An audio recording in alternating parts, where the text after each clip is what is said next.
આ તરફ જામ ખંભાળિયામાં યુરિયા ખાતર લેવા લાંબી લાઈનો લાગી। માર્કેટયાર્ડમાં સહકારી ડેપો ખાતે મોટી સંખ્યામાં ખેડૂતો ઉમટ્યા। રવિ પાક માટે યુરિયા ખાતર લેવા માટે લાઈનો લાગી। કડકડતી ઠંડીમાં વહેલી સવારથી જ લોકો લાઈનમાં લાગેલા જોવા મળ્યા।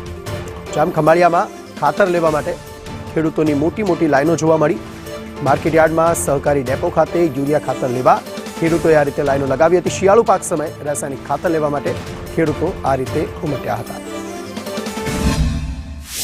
સવારના 6 વાગ્યાના ઉભા છીએ ઉડિયા માટે, બરાબર। કાલે આવ્યા હતા, કાલે ગાડી ખાલી થઈ ગઈ।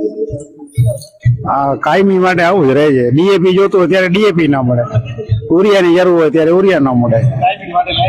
લાઈનમાં જ ઉભવાનું છે, 3 મહિને એકવાર ઉભવાનું લાઈનમાં, ગમે એની આધાર કાર્ડ ને ચૂંટણી કાઢવાનું ગમે એમાં। આજ 2 દિવસ થી ખાતરના ધક્કા કાંઈ, કાલ રવિવારે આવ્યો તો થઈ રહ્યું, અને અત્યારે પાછા આવ્યા છે। 5-5 થેલી આપે તો અમારે બપોર તો થઈ ગયા, સવારના 6 વાગ્યાના ઉભા છીએ।